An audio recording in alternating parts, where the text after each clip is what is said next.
எதுக்காக இந்த வீடியோ? உங்களுக்கு ஸ்பைன்ல என்ன ப்ராப்ளம் இருந்தாலும் சரி, ஆபரேஷன் பண்ணணும்னு சொல்றாங்களா, இல்ல முதுகுல இன்ஜெக்ஷன் போடணும்னு சொல்றாங்களா, உங்க ரிப்போர்ட் எனக்கு அனுப்பி வைங்க, பார்த்துட்டு சொல்றேன். அதுக்கப்புறம் நம்ம பேசி டிஸ்கஸ் பண்ணிட்டு முடிவெடுப்போம். தேங்க்யூ.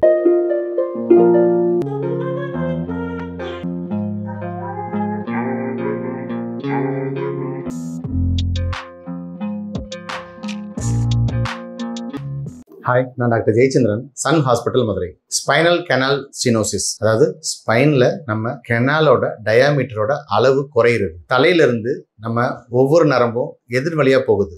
இப்போ மூளை தான் ஃபுல்லாக கை கால் எல்லாத்தையும் கண்ட்ரோல் பண்ணது நமக்கு தெரியும். டைரக்டா பிரெயின்ல இருந்து ஒரு கண்ட்ரோல் கைக்கும் காலுக்கும் போகணும் அப்படின்னா கண்டிப்பா ஒரு வயர் வேணும். அதுக்கு உண்டான ஒரு முக்கியமான வயர் தான் நம்மளோட ஸ்பைனல் கார்டு. இந்த ஸ்பைனல் கார்டில் L4 L5 லெவல்ல, L2 L3 லெவல்ல, L3 L4 லெவல்ல எல்லாம் பாதிக்கப்படும் பொழுது அந்த ஸ்பைனல் கேனலோட அளவு குறையும் பொழுது நமக்கு சிவியரா ப்ராப்ளம் வருது. இடுப்புல இருந்து காலுக்கு போற நரம்பு அழுத்தம் அதிகமாகுது. இதை நம்ம ஸ்கயாட்டிக்கானலாம் சொல்றோம். ஒவ்வொரு கண்டிஷனுக்கும் ஒவ்வொரு மாதிரி இருக்கும். இப்போ இன்னைக்கு இந்த வீடியோல நம்ம பார்க்க போற பேஷண்டோட ப்ராப்ளம் என்னன்னா, அவருக்கு L2 L3 லெவல்ல ப்ராப்ளம் ஆரம்பிச்சிருது. L2 L3 L3 L4 L4 L5 ஃபுல்லாவே சிவியரா ஸ்பைனல் கேனலோட டயாமீட்டர் ரொம்ப பாதிச்சிருக்கு. என்ன ஆயிருக்குன்னா, வெறும் ஒரு 4.5 5 mm 5.5 mm இந்த அளவுக்கு டோட்டலாவே ஸ்பைனல் கேனலோட டயாமீட்டர் குறைய ஆரம்பிச்சிருச்சு. அவருக்கு இது காரணம் என்ன அப்படின்னா, அவருக்கு டிஸ்க் எக்ஸ்ட்ரூஷன் ஆயிருச்சு. நார்மலா நமக்கு டிஸ்க் பல்ஜ் தெரியும், டிஸ்க் ப்ரொட்ரூஷன் தெரியும். எக்ஸ்ட்ரூஷன்ங்கிறது அடுத்த லெவலுக்கு. நிறைய பேஷண்ட்ஸுக்கு எக்ஸ்ட்ரூஷன் ஆயிருச்சு அப்படின்னா கண்டிப்பா சர்ஜரி பண்ணிடுறாங்க. நான் தான் ஒவ்வொரு வீடியோலயுமே சொல்லுவேன், உங்களோட MRI ரிப்போர்ட்டை எனக்கு ஒரு அனுப்புங்க, நான் பார்த்துட்டு சொல்றேன், அதுக்கடுத்து ஆபரேஷன் பண்ணலாமா வேணாமான்னு முடிவு பண்ணுவேன்னு. அது மாதிரி இந்த பேஷண்ட்டுக்கும் நான் சொல்லியிருந்தேன். அதை கேட்டுட்டு தான் அவர் இங்க வந்தார். அவர் ஆபரேஷன்ல இருந்து தப்பிச்சதுக்கு காரணம் நம்மளோட வீடியோ பார்த்தா தான். பேஷண்டோட பேரு கணேசன், வயசு 47 தான் ஆகுது. நார்மலான உடம்பு, நம்ம ஹொசூர்காரரு. நம்மளோட பேஷண்டோட ரிவ்யூ பார்த்திருக்காரு.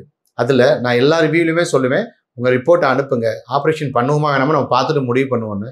அதை பார்த்துட்டு தான் இங்க வந்தாரு. வந்துட்டு இங்க ஒரு 3 hours இங்க எங்களோட டைம் ஸ்பெண்ட் பண்ணாரு. பார்த்தாரு ஃபுல்லா என்ன பண்றோம், ஏது பண்றோம், எப்படி அசஸ் பண்றோம்ன்றத ஃபுல்லாவே பார்த்தாரு. பார்த்துட்டு ஒரு டேட் ஃபிக்ஸ் பண்ணிட்டு போயிட்டு திருப்பி இங்க நான் ஒரு 10 days டைம் கேட்டிருந்தேன். 10 days தங்குற மாதிரி வந்தாரு. 8 daysல கம்ப்ளீட்டா சரியாயிட்டாரு. வரும்பொழுது கண்டிப்பா 10 நாள்னு சொன்னா 8 நாள்ல சரியாகுன்றது கிடையாது. சில பேஷண்ட்ஸ் நான் 10 நாள்னு சொல்லி 15 நாள் ஆகும், சில பேருக்கு 10 நாள்னு சொல்லி 5 நாள் ஆகும். அது ஒவ்வொரு பேஷண்ட்டை பொறுத்து மாறுபடும். இவரை பொறுத்த வரைக்கும் அவருக்கு கம்ப்ளீட்டாவே சரியாயிடுச்சு. இத்தனைக்கு அவ்வளவு மோசமா வந்தாரு. சிவியர் பெயின், எங்க போனாலும் ஆபரேஷன் தான் பண்ணணும்னு சொல்றாங்க அளவுக்கு வந்தவர் இங்க நம்மளோட சன் ஹாஸ்பிட்டல்ல கம்ப்ளீட்டா நம்மளோட பிசியோதெரபி புரோட்டோகால் மூலமா எந்த மெடிசன்ஸும் கிடையாது, எந்த இன்ஜெக்ஷன்ஸ் மெடிகேஷன்ஸ் எதுவுமே இல்லாம கம்ப்ளீட்டா சரியாயிட்டாரு. இதுக்கு அவருக்கு நாங்க அட்வான்ஸ்டு பிசியோதெரபி புரோட்டோகால்ஸ் நம்ம ஹாஸ்பிட்டல்ல கொடுக்குற electrotherapy treatment, exercise therapy treatment, manual therapy, rehabilitation கொடுத்து கம்ப்ளீட்டா சரி பண்ணிட்டோம். அதோட சேர்த்து ரோபோஸ்பைன் கொடுத்தோம். ஏன்னா இவரோட மெயின் பிரச்சனையே டிஸ்க் எக்ஸ்ட்ரூஷன், ஸ்பைனல் கேனலோட டயாமீட்டர் குறையிறது. அதை சரி பண்ணணும் அப்படிங்கிறப்போ அவரு கண்டிப்பா நான் ரோபோஸ்பைன் போட்டுக்கிறேன்னாரு. ரோபோஸ்பைன் பண்ணப்ப அவருக்கு அந்த டீகம்ப்ரஸ் பண்ணி ஸ்பைனல் கேனலோட டயாமீட்டர் நல்லாவே இன்க்ரீஸ் பண்ணி கொடுத்துட்டோம். ரொம்ப நார்மல் ஆயிட்டாரு. அவர் வரும்பொழுது இந்த பெயின் ஸ்கேலுக்கும் போகும்பொழுது இந்த பெயின் ஸ்கேலுக்கும் சம்பந்தமே கிடையாது. கம்ப்ளீட்டாவே சரியாயிட்டாரு. அவரோட ரிவ்யூ வருது பாருங்க. எதுக்காக இந்த வீடியோ? உங்களுக்கு ஸ்பைன்ல என்ன ப்ராப்ளம் இருந்தாலும் சரி, ஆபரேஷன் பண்ணணும்னு சொல்றாங்களா, இல்ல முதுகுல இன்ஜெக்ஷன் போடணும்னு சொல்றாங்களா, உங்க ரிப்போர்ட் எனக்கு அனுப்பி வைங்க, பார்த்துட்டு சொல்றேன். அதுக்கப்புறம் நம்ம பேசி டிஸ்கஸ் பண்ணிட்டு முடிவெடுப்போம். தேங்க்யூ. இது கணேசன் பேஷண்டோட MRI ரிப்போர்ட். அவர் வயசு 47. இப்பதான் 24/8/2025 தான் எடுத்தது. அவருக்கு லம்போசாக்ரல் ஸ்பைன் MRI. என்னென்ன ப்ராப்ளம் இருக்குன்னு பார்ப்போம். அவருக்கு L5S1 லெவல்ல டிஸ்க் பல்ஜ் இருந்திருக்கு. அவரோட ஸ்பைனல் கெனால் கொஞ்சம் சுருங்கி இருக்கு. வெறும் 9 mm தான் இருந்திருக்கு. அதாவது 9 மில்லிமீட்டர் தான் இருந்திருக்கு. 10 மில்லிமீட்டருக்கும் கம்மியா இருக்கு. L4 L5 லெவல்ல அவருக்கு டிஸ்க் பல்ஜ் இருந்திருக்கு. டிஸ்க் ப்ரொட்ரூஷன் இருந்திருக்கு. நல்லா சிவியராவே பிதுங்கி வெளியில வந்திருக்கு. சோ அது இடுப்புல இருந்து காலுக்கு போற நரம்போட பாதையை குறைச்சு இடுப்புல இருந்து காலுக்கு போற நரம்புல அதிகமான வலியை கொடுத்து கால் ஃபுல்லாவே வலி கொடுத்துருக்கு. அவரோட வலது கால்ல சிவியராவே பெயின் இருந்திருக்கு. அடுத்து L3 L4 லெவல் பார்த்தோம் அப்படின்னா அவருக்கு நல்லாவே டிஸ்க் பல்ஜ் ஆகி அவரோட ஸ்பைனல் கெனால் வெறும் 4 mm, அதாவது வெறும் 4.5 மில்லிமீட்டர் தான் அவரோட ஸ்பைனல் கெனால் இருந்திருக்கு. இதனாலதான் அவருக்கு ஆபரேஷன் தான் பண்ணணும்ன்ற சிச்சுவேஷன் வந்திருக்கு. இப்போ நம்ம ஹாஸ்பிட்டல் இந்த 10 நாள்ல அவரு கம்ப்ளீட்டாவே சரியாயிட்டாரு. இப்ப நல்லா நார்மலா பெயினே இல்லாம டிஸ்சார்ஜ் ஆயிட்டாரு. இதுதான் அவரோட டிஸ்க் பல்ஜ், டிஸ்க் ப்ரொட்ரூஷன் இந்த ப்ராப்ளம் இருந்ததுல இதான் இந்த அளவுக்கு ஒரு ஸ்பைன் பாதிக்கப்பட்டிருந்தது. கம்ப்ளீட்டாவே L2 ல இருந்து அவருக்கு L2 L3 L3 L4 L4 L5 L5S1 எல்லாமே அவருக்கு நல்லாவே சிவியராவே ப்ராப்ளம் இருந்திருக்கு. எந்த அளவுக்கு ப்ராப்ளம் இருக்குன்னு பாருங்க. அதாவது L1 ல இருந்து L2 L3 L4 L5 ஒவ்வொரு எலும்புமே வந்து பாதிக்கப்பட்டிருக்கு. டிஸ்க்குமே வந்து பல்ஜ் ஆகி ப்ரொட்ரூஷன் ஆகி ரொம்பவே பாதிக்கப்பட்டிருக்காரு. தேங்க்யூ. பேர் கணேசன். நான் ஒசூர்ல இருந்து வரேன். எனக்கு வந்து இந்த பேக் பெயின் 2 இயர்ஸாக இருந்தது. நான் மார்க்கெட்டிங் ஃபீல்டில் ஒர்க் பண்ணிட்டு இருக்கேன். ஸோ நிறைய ட்ராவலிங் பண்ணுவேன். நான் கார் டிரைவிங் லாங் ஹவர்ஸ் பண்ணுவேன். எனக்கு இந்த 2 இயர்ஸ் முன்னாடி இந்த பேக் பெயின் வந்து பின்னாடி லோவர் பேக்கில் எனக்கு ஒரு ஸ்டிஃப்னஸ் கிரியேட் ஆகி முதுகு பிடிக்கிற மாதிரி ஒரு ஃபீல் ஸ்டார்ட் ஆச்சு. அது பெயின் ரொம்ப அதிகமாக இருந்தது. அதுக்கப்புறம் அந்த பின்னாடி பேக் பெயின் அப்படின்றது வந்து எவ்ரி 3 months 6 months வந்து விட்டு விட்டு அடிக்கடி வர ஆரம்பிச்சது. பெயின் கொஞ்சம் அதிகமாக ஆரம்பிச்சது. ஸோ ஆர்த்தோ டாக்டர்ஸ் கிட்ட போய் எல்லாம் பண்ணிவிட்டு கன்சல்ட் பண்ணிவிட்டு அது பார்த்தப்போ டிஸ்க் பல்ஜு அது ஆப்ரேஷன் பண்ணணும் அப்படின்ற மாதிரி சஜஸ்ட் பண்ணாங்க. எனக்கு வந்து ஆப்ரேஷன் போகிறதுல வந்து சான்சஸ் இருக்குது ஆப்ரேஷன் இல்லாமல் அப்படின்றதுக்காக நான் நெட்டில் சர்ச் பண்ணிட்டு இருக்கும்போது சன் ஹாஸ்பிட்டல்லேருந்து ஒரு வீடியோ வந்திருந்தது, யூடியூப் வீடியோ. ஸோ அதில் வந்து டாக்டர் சார் வந்து கிளியராக அதில் மென்ஷன் பண்ணியிருந்தாரு, ஸ்பைனில் என்ன ரிலேட்டட் ப்ராப்ளம் வந்தாலும் ஆப்ரேஷன் போகிறதுக்கு முன்னாடி ஒரு டைம் கன்சல்ட் பண்ணிட்டு போங்க. நம்ம அது ஆப்ரேஷன் இல்லாமலே க்யூர் பண்ணுற சான்சஸ் இருந்தால் நம்ம நல்லாவே க்யூர் பண்ணிடலாம் அப்படின்ற மாதிரி போட்டிருந்தாரு. ஸோ அந்த வீடியோஸ் வந்து கொஞ்சம் 2-3 வீடியோஸ் ஸ்பைனல் ரிலேட்டடாக அவர் போட்டிருந்த வீடியோஸ் எல்லாம் நான் பார்க்க ஆரம்பித்தேன். அதில் வந்து நிறையா பேஷண்ட்ஸ் வந்து பாசிட்டிவாக ரெஸ்பான்ஸ் பண்ணியிருந்தாங்க.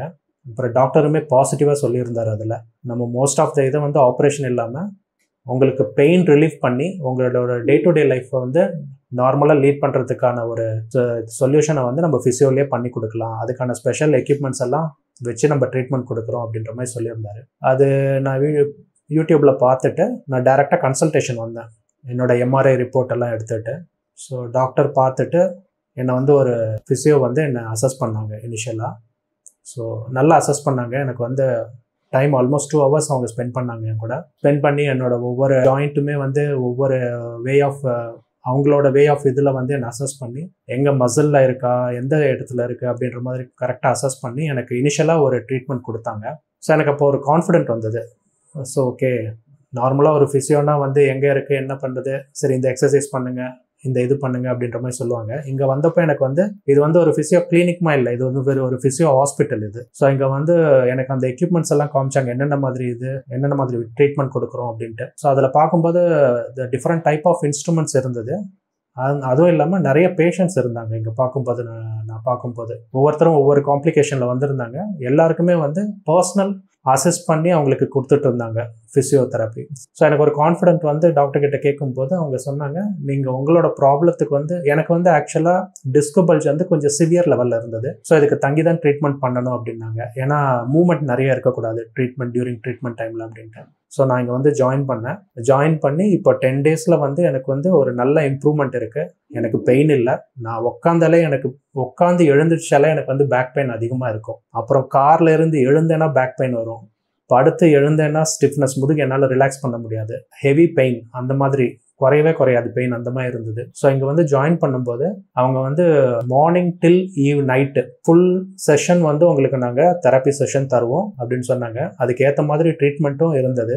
So different type of equipments அதுக்கு தகுந்த மாதிரி, போனுக்கு தகுந்த மாதிரி, மசிலுக்கு தகுந்த மாதிரி, ஒவ்வொரு ஏரியாவுக்கு தகுந்த மாதிரி அந்த இன்ஸ்ட்ருமெண்ட்ஸ் வச்சு அதுக்கு நல்லா ட்ரெயின் பண்ண ஃபிசியோ அண்ட் அவங்களோட டீம் ஃபுல்லாகவே இருந்து நம்ம கூடவே இருந்து ஃபுல்லாகவே அவங்க வந்து செஷன்ஸ் இது பண்ணி நம்மளுக்கு ட்ரீட்மெண்ட் ப்ரொவைட் பண்ணாங்க. எனக்கு ஒரு 3 daysக்கு அப்புறமே அந்த தெரப்பியோட சேஞ்சஸ் என் பாடியில் எனக்கு தெரிய ஆரம்பிச்சது. எனக்கு பெயின் வந்து கிராஜுவலாக ரெடியூஸ் ஆக ஆரம்பிச்சது. 3rd day இருந்து அதை நான் ஃபீல் பண்ண ஆரம்பித்தேன். அதுக்கப்புறம் வந்து ஆல்மோஸ்ட் எனக்கு வந்து ஒரு 9 days எனக்கு கம்ப்ளீட்டாகவே வந்து ஆல்மோஸ்ட் ஒரு 97-98% எனக்கு வந்து க்யூர் ஆயிடுச்சு. எனக்கு பெயின் இல்லை. அது வரைக்குமே எனக்கு ரொம்ப சந்தோஷம் எனக்கு. ஸோ அந்தளவுக்கு வந்து நல்லா கிளியராக வந்து ட்ரீட்மெண்ட் கொடுத்தாங்க.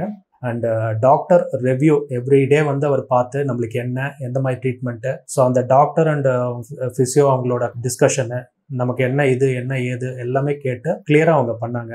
ஆக்சுவலாக எனக்கு ரொம்ப சாட்டிஸ்ஃபைடாக இருந்தது. எனக்கு பொறுத்த வரைக்கும் என்னோட ட்ரீட்மெண்ட் வந்து ஐ எம் பர்ஃபெக்ட்லி சாட்டிஸ்ஃபைடு. எனக்கு ட்ரீட்மெண்ட் வந்து டிஃப்ரெண்ட் எக்யூப்மெண்ட்ஸ் வச்சு அதுக்கு ஏற்ற மாதிரி அந்த ட்ரீட்மெண்ட்ஸ் எல்லாம் பண்ணிட்டு இருந்தாங்க. அண்ட் எனக்கு டிஸ்க் பல்ஜ் இருந்தது ஆக்சுவலாக. ஸோ ஸ்பேஸிங் கம்மியாக இருக்குன்ட்டு தான் மெயினாக அந்த ப்ராப்ளம் ஸ்டார்ட் ஆச்சு. ஸோ அதுக்கு எனக்கு வந்து robotic spine decompress machine use பண்ணி அந்த இதில் எனக்கு வந்து ட்ரீட்மெண்ட் டீகம்ப்ரெஷன் பண்ணாங்க எனக்கு. ஸோ அது ஒரு செஷன் எடுக்கும் போதே எனக்கு நல்ல ஒரு ரிலீஃப் இருந்தது. ஸோ அது வந்து ப்ரிஸ்கிரைப்டு லெவல், நம்மளோட பெயின் இன்டென்சிட்டி அண்டு நம்மளோட ரிப்போர்ட்டில் என்ன மாதிரியான ஒரு இது இருக்கோ, இன்டென்ஸ் இருக்கோ, அதுக்கு தகுந்த மாதிரி தான் அந்த ட்ரீட்மெண்ட் கொடுக்குறாங்க. ஸோ அதுவுமே ஒரு நல்ல எஃபெக்ட் எனக்கு இருந்தது. So all over it's completely satisfied treatment. So doctor and physio team எல்லாருக்குமே என்னோட தேங்க்யூ.